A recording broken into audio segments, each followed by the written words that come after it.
আপনাদের অনেক অনেক শুভেচ্ছা ও ভালোবাসা জানিয়ে শুরু করছি অনুষ্ঠান খেলার জগৎ।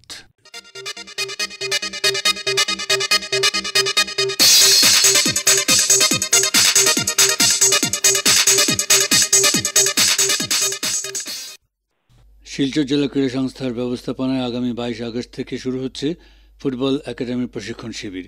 এ ব্যাপারে চলছে চূড়ান্ত প্রস্তুতি। ইতিমধ্যে একটি কমিটিও গঠন করা হয়েছে। তাছাড়া 3 জন কোচ নিয়োগ করা হয়েছে। এ ব্যাপারে একান্ত সাক্ষাৎকারে জেলা ক্রীড়া সংস্থার সভাপতি শিবব্রত দত্ত জানালেন, জেলা ক্রীড়া সংস্থার অধীনে ফুটবল একাডেমি গঠন করার প্রক্রিয়া অনেক বছর থেকেই চলছিল, কিন্তু কেউই সেটা সম্পন্ন করে যেতে পারেনি। আমরা দেখেছি যে আমাদের ফুটবলের প্রতিভা অনেক রয়েছে, কিন্তু আমরা সঠিকভাবে আমাদের জেলার ক্রীড়া সংস্থা যখন জেলা দল গঠন করতে যাই তখন আমরা ফুটবলার খুঁজে পাই না। তাই আমাদের মাথায় এসেছিল যে একটা ফুটবল একাডেমি গঠন করা অত্যন্ত জরুরি। এই কারণে আমরা বিগত 26 মে আসাম ফুটবল অ্যাসোসিয়েশনের সাধারণ সম্পাদক সংগ্রাম ব্রহ্ম এসেছিলেন, আমাদের এই একাডেমি ওপেনিং করে গেছেন আমাদের। তারপরে আমরা একাডেমির ক্লাস শুরু করতে পারিনি নানান কারণে। আগামী 22শে আগস্ট আমরা আমাদের প্রথম একাডেমির যাত্রা শুরু করব প্রশিক্ষণের মাধ্যমে। ইতিমধ্যে আমরা বিভিন্ন প্রচার মাধ্যমের থ্রুতে ফর্ম অ্যাভেলেবিলিটি জানিয়ে দিয়েছি। আমাদের এই প্রশিক্ষণে যারা প্রশিক্ষক হিসাবে থাকবেন তারা সবাই লাইসেন্স হোল্ডার প্রশিক্ষক, পিডি লাইসেন্স রয়েছে, এরকম আমরা 3 জনকে আমরা অ্যাপয়েন্টমেন্ট দিয়েছি। এবং 22 তারিখে আমরা আশা করছি অনেক ফুটবল এতে অংশগ্রহণ করবে। ইতিমধ্যে প্রায় 30-40টা ফর্ম বিলি হয়ে গেছে এবং আশা করছি অনেকেই আগ্রহ প্রকাশ করবে। আমরা এই একাডেমি 6 থেকে 12 বছর একটা গ্রুপ রেখেছি, 12 থেকে 16 আরেকটা গ্রুপ। এই দুটো গ্রুপে আমাদের প্রশিক্ষণ চলবে এবং মেয়েদের জন্য প্রশিক্ষণের ব্যবস্থা রয়েছে। তবে মেয়েদের জন্য আমরা কোনো ফিস ধার্য করিনি, মেয়েরা বিনা পারিশ্রমিক এখানে প্রশিক্ষণ নিতে পারবে। এর জন্য অ্যাডমিশন 500 টাকা এবং প্রতি মাসে 500 টাকা। অ্যাডমিশন ফিটা একবারই দিতে হবে এবং প্রতি মাসে 500 টাকা ওরা ফিস দেবে। এবং আমরা প্রথম 20 জন আমাদের প্রশিক্ষক তাদের জন্য আমরা জার্সি মানে টি শার্ট দেব, এটা আমরা অ্যানাউন্স করি। আমরা আশাবাদী যে আমাদের এই একাডেমি থেকে অনেক ভালো ফুটবল আগামী দিনে বেরিয়ে আসবে। লোকাল ফুটবল করেছি, কারণ আমাদের যেসব বিভাগে খেলাধুলা হয়ে থাকে, আমরা ফুটবলের মধ্যে আমরা অনেকগুলো টুর্নামেন্ট করে থাকি, super division, first division, second division, third division এবং স্কুল লেভেলেও আমরা ফুটবল প্রতিযোগিতা, মহিলা ফুটবল প্রতিযোগিতা করে থাকি। কিন্তু বিভিন্ন প্রতিযোগিতাতে আমরা দেখেছি যে বাইরের অন্য স্টেটের প্লেয়াররা এসে, অন্য ডিস্ট্রিক্টের প্লেয়াররা এসে এখানে খেলে যাচ্ছে, কিন্তু আমরা লোকাল প্লেয়ার ডেভেলপ করতে পারছিলাম না। তাই এই ফুটবল একাডেমির মাধ্যমে এই অভাবটা আগামী দিনে দূর হবে, এই নিয়ে আমরা আশাবাদী। কোচিং এর দায়িত্বে কারা কারা রয়েছেন? কোচিং এর দায়িত্বে ইতিমধ্যে আমরা বাবু সিং রয়েছে, তারপরে আরো 2 জন আছে, একজন হলো হিরণময় দাস, আর একজন 3 জন। 3 জন কোচ আমরা ইতিমধ্যে ঠিক করেছি। কিন্তু আগামী দিনে যদি প্রশিক্ষার্থী সংখ্যা বৃদ্ধি হয় তাহলে আমরা আরো অনেক কোচ, আমাদের প্যানেলে 12 জন লাইসেন্সড কোচ রয়েছে, তাদের থেকে আমরা আনতে পারবো। তাছাড়া আমাদের পুরোনো দিনের অনেক দিকপাল ফুটবলাররা রয়েছে, গঠন করেছি, সেই কমিটিতে অনেক ফুটবলাররা রয়েছেন। এই কমিটির চেয়ারম্যান রয়েছেন অতীতের দিকপাল ফুটবলার জহর পাল, তারপরে আসামের রিপ্রেজেন্ট করেছে, মানে সন্তোষ ট্রফিতে খেলেছে বাহারুল ইসলাম রয়েছে, আরো অনেকে, যাদব পাল রয়েছে, যারা মানে ফুটবলের অনেক উঁচু স্তরে খেলেছে, তাদের সাহায্যও আমরা পেতে পারবো। তো এই যারা ফুটবলার প্রশিক্ষণে অংশগ্রহণ করবেন তাদেরকে জার্সি বা অন্যান্য সামগ্রী দেওয়া হবে? না, শুধু প্রথম 20 জনকে আমরা প্রমিস করেছি যে আমরা টি শার্ট দেবো, প্রথম 20 জনকে। তো এই প্রশিক্ষণটা কোথায় হবে? জেলা ক্রীড়া সংস্থার মাঠেই হবে। শুক্র, শনি, রবি এই 3 দিন, সপ্তাহে 3 দিন হবে বিকেল 3টে থেকে। তো আপনি কি মনে করেন এই উদ্যোগটা আগামী দিনে একটা আশার আলো দেখাবে? আমরা এই আশা নিয়েই তো এটা চালু করেছি। স্পন্সর বা আর্থিক সাহায্যের একটা ব্যাপার রয়েছে, এখানে কেউ সহযোগিতা করছেন কি?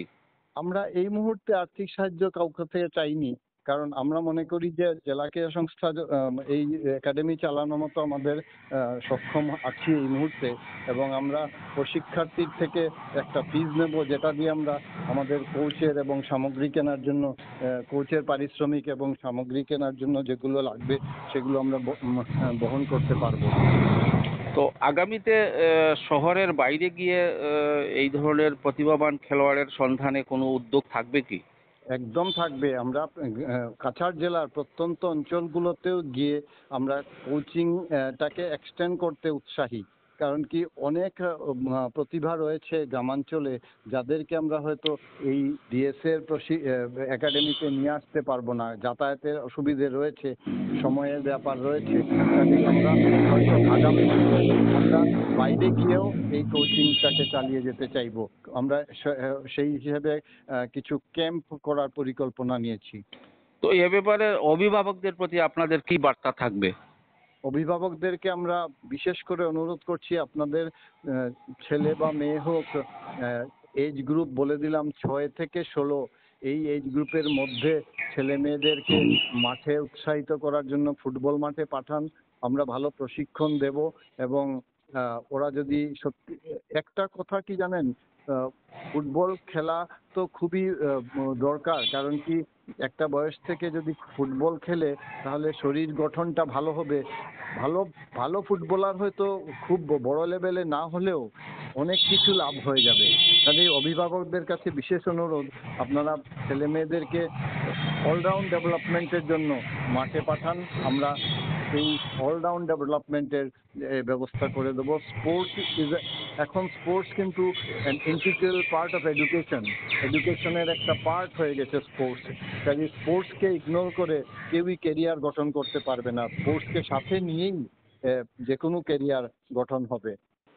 হাইলাকান্দি জেলা ক্রীড়া সংস্থার মাঠে এ মরশুমের ফুটবল শিগগিরই শুরু হচ্ছে। এ ব্যাপারে আকাশবাণীকে জানিয়েছেন সংস্থার ফুটবল সচিব আফজাল হোসেন বড়ভূঁইয়া। 2018-তে হয়েছিল আমাদের জমজমাট ফুটবল জেলা ক্রীড়া সংস্থার ময়দানে। এরপরে কিছুদিন মোটামুটি 2-3 বছর কাজ চলছিল, তাই মাঠে কোনো ধরনের খেলা হয়নি প্রায় 3 বছর। 2024-এ মোটামুটি অ্যাক্টিভ টুর্নামেন্ট হয়েছে, নকআউট একটি হয়েছে। আর এইবার শুরু হচ্ছে ভালোভাবে, যেভাবে 2018-এর আগে হতো এইভাবে 2025-এ আবার ফুটবলের রমরমাট দেখা যাবে হাইলাকান্দি জেলা ক্রীড়া সংস্থার মাঠে। এবার জেলা ক্রীড়া সংস্থা একটা উদ্যোগ নিয়েছে যে অনেকদিন পর খেলা হচ্ছে, তাই লোকাল ছেলেদেরকে আমরা প্রাধান্য দিচ্ছি। কেন প্রাধান্য দিচ্ছি? বিভিন্ন হাইলাকান্দির বিভিন্ন জায়গায় টুর্নামেন্ট হয়ে থাকে, অর্গানাইজাররা কোনো যেগুলা দল অন্তর্ভুক্ত হয় তাদের খেলাতে মানে লোকাল ছেলেদের কোনো প্রাধান্যই দেওয়া হয় না। বহির্রাজ্য থেকে, বহির্জেলা থেকে শুধু প্লেয়ারকে ডাকা হয়, অনেক অর্থের মাধ্যমে, অর্থের বিনিময়ে ওদেরকে ডাকা হয়, কিন্তু আমাদের লোকাল ছেলেরা কোনোভাবেই উপকৃত হতে পারছেন না। কিছুদিন থেকে এই ট্রেন্ড হয়ে গেছে বিভিন্ন টুর্নামেন্টে। তাই আমরা হাইলাকান্দি জেলা ক্রীড়া সংস্থার পক্ষ থেকে একটা পদক্ষেপ নিয়েছি যে এবার হাইলাকান্দি জেলা ক্রীড়া সংস্থার লিগ হোক বা নকআউট টুর্নামেন্ট হোক, বহির্রাজ্য কোনো প্লেয়ারকে এখানে খেলতে দেওয়া হবে না, আমাদের হাইলাকান্দি জেলার খেলোয়াড়দের স্বার্থে। আর যদি হাইলাকান্দি জেলার বাইরে থেকে কোনো ধরনের প্লেয়ার আনা হয় তাহলে মানে আসামের ভিতর থেকে, আসামের বাইরের কিন্তু কোনো প্লেয়াররা খেলতে দেওয়া হবে না। আর যদি আসামের ভিতরের আর হাইলাকান্দি জেলার বাইরের কোনো খেলোয়াড় এখানে এসে খেলতে হয় হাইলাকান্দি জেলাতে, ওদেরকে ইন্টার ডিস্ট্রিক্ট ক্লিয়ারেন্স নিয়ে আসতে হবে, এরপরে ওরা খেলতে পারবে। আর যদি অন্যান্য জেলার কোনো ফ্রেশ প্লেয়ার থাকে, যেমন অন্য কোনো জেলা ক্রীড়া সংস্থার আন্ডারে তারা খেলেনি এখন পর্যন্ত, একমাত্র তাহারাই খেলতে পারবে। এই ব্যবস্থাটা আমাদের জেলা ক্রীড়া সংস্থা নিয়েছে। আর এবার প্রথম অনুষ্ঠিত হবে, আশা করা যাচ্ছে লিগ প্রতিযোগিতায় প্রথমে অনুষ্ঠিত হবে। আমাদের 16টা দল অংশগ্রহণ করেছে। মানে এবার জেলা ক্রীড়া সংস্থা হচ্ছে অনেক বছর পর তো লিগ শুরু হবে, তাই ডিভিশন আগলানো হচ্ছে না। সবাইকে 16টা দলকে নিয়ে ফ্ল্যাট ভাবে খেলা হবে। আগামী বছর থেকে এইগুলা মানে এ ডিভিশন বি ডিভিশন আমরা আগলাতে পারবো। এবার এই লিগ খেলা কত তারিখ থেকে আরম্ভ হচ্ছে অনুমানিক? অনুমান করা যাচ্ছে সেপ্টেম্বরের প্রথম সপ্তাহের শেষের দিকে অথবা দ্বিতীয় সপ্তাহের প্রথম দিকে শুরু করতে চাই আমরা। আর সব থেকে উল্লেখনীয় বিষয় এবারের আন্তঃ ক্লাব দলবদল হয়েছে গত 9 এবং 10 তারিখ, 9 এবং 10 অগাস্ট।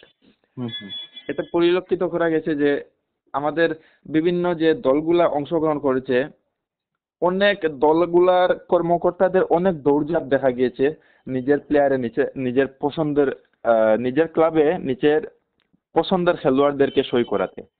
সবাইকে খুব বেশি ব্যস্ত দেখা গিয়েছে, কিন্তু এটা অনেক ফুটবলের শুভ লক্ষণ বলে আমি ধারণা করছি। অবশ্যই।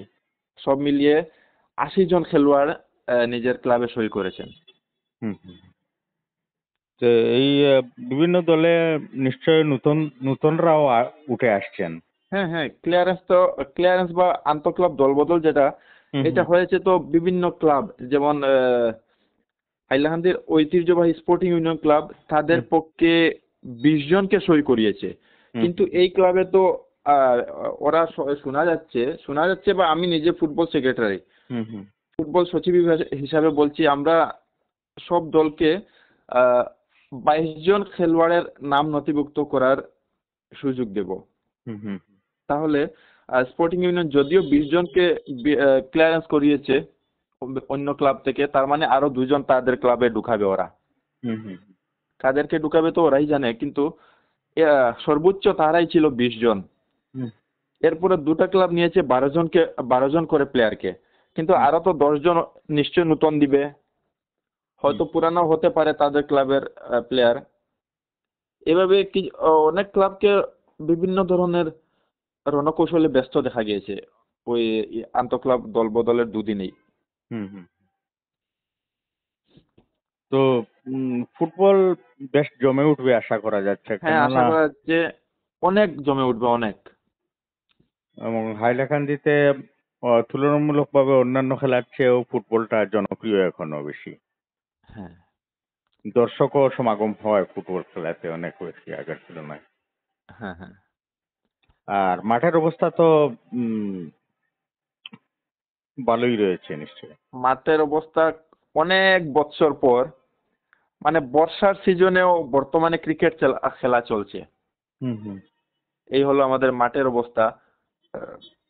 আসাম ক্রিকেট অ্যাসোসিয়েশন আমাদেরকে জোর করে বর্তমানে কিছু খেলা দিয়ে দেয়, কেননা অন্যান্য ডিস্ট্রিক্টে তো বৃষ্টি সিজন, তো বৃষ্টি সিজনে মোটামুটি খেলা করানো সম্ভব হয় না, খালি আউটফিল্ডের জন্য। কিন্তু হাইলাকান্দিতে এখনো খেলা হচ্ছে।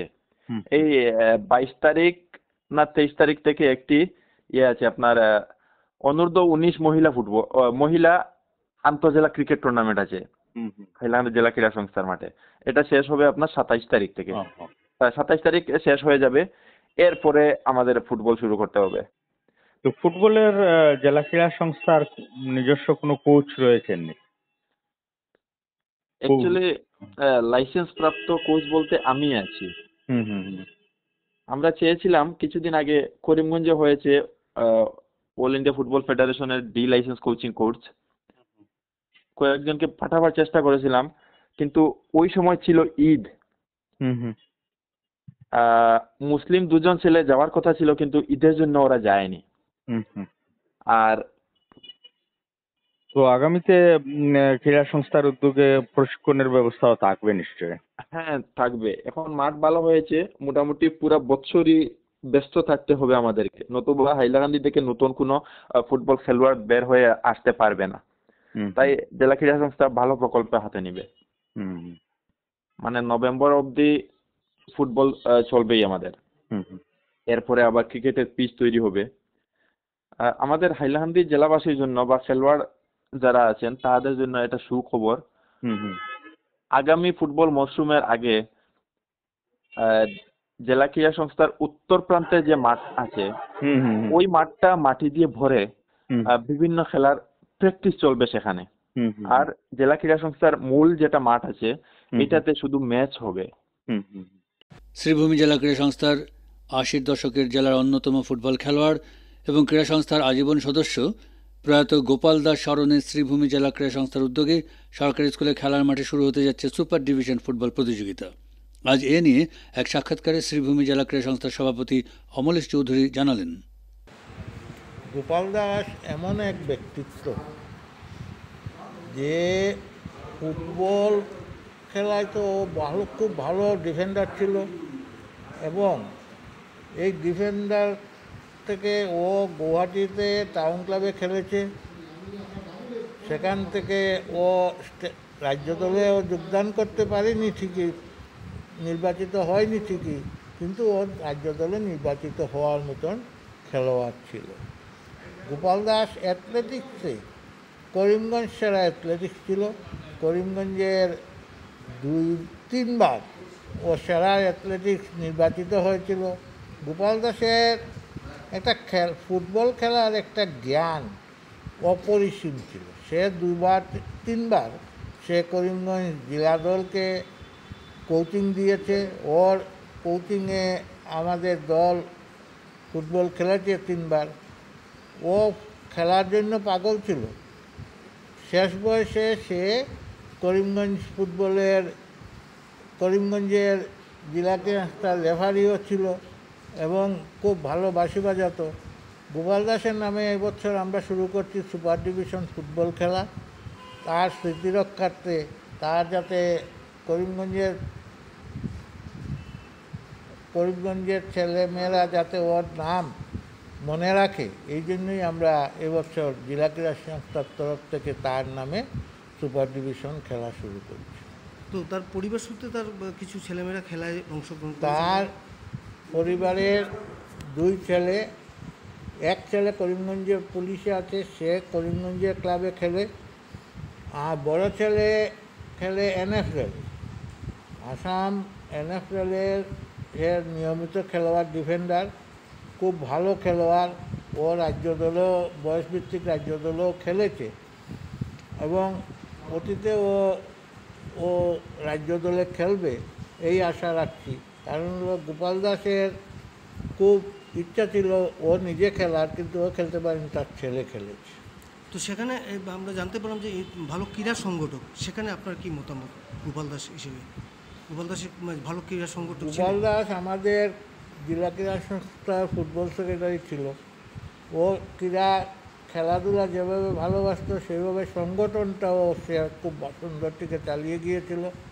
পরবর্তীতে ও এই জেলা ক্রীড়া সংস্থার থেকে সে বলে যে আমি আর থাকবো না, আমাকে অব্যাহতি দিন। সংগঠক সে খুবই ভালো, এই কথা আমি বলতে পারি।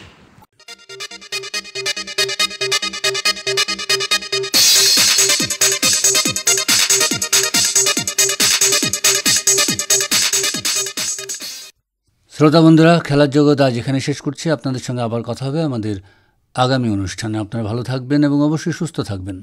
এবারে বিদায় নিচ্ছি, তবে তার আগে জানিয়ে দেব, উপস্থাপনায় ছিলাম অনির্বাণ জ্যোতিগুপ্ত, সাক্ষাৎকার নিয়েছেন রতন দেব, জসীমউদ্দিন লস্কর ও নবেন্দু দাস। অনুষ্ঠানটি সম্পাদনা করলেন কৃষ্ণেন্দু ভট্টাচার্য এবং প্রযোজনায় হিতব্রত ভট্টাচার্য।